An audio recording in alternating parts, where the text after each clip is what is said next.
பொதுவாகவே அக்ஷய திருத்தியை அப்படின்னாலே நம்ம எல்லாருக்கும் ஏதாவது வாங்கணுங்கிறது தான் ஞாபகம் இருக்கே தவிர, இது ஒரு தானம் செய்ய வேண்டிய நாள். தானம் செய்தவர்களுக்கும் தவம் செய்தவர்களுக்கும் பலன் கிடைத்த நாள் அப்படிங்கிறதையே நம்ம மறந்துட்டோம். பகீரதன் பல ஆண்டுகள், பல நூற்றாண்டுகள் தவம் பண்ணி கங்கையை பூமிக்கு வர வைத்த நாள். அவருடைய தவத்தின் பலனால் கங்கை இந்த பூமிக்கு வந்த நாள்.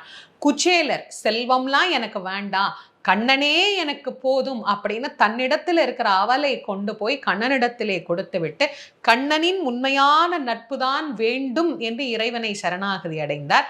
ஆனா இறைவன் அவர் வீட்டுக்கு அஷ்டலட்சுமியையும் கொடுத்து அவருக்கு வறுமையை போக்கிய நாள். ஆதிசங்கரர் பவதி பிக்ஷாந்தேகின்னு கேட்டபோது தாங்கள் விரதம் விடுறதுக்காக வச்சிருந்த ஒரே ஒரு நெல்லிக்கனியை அவருக்கு தானமாக தந்த அந்த வீட்டில் அவர் தங்க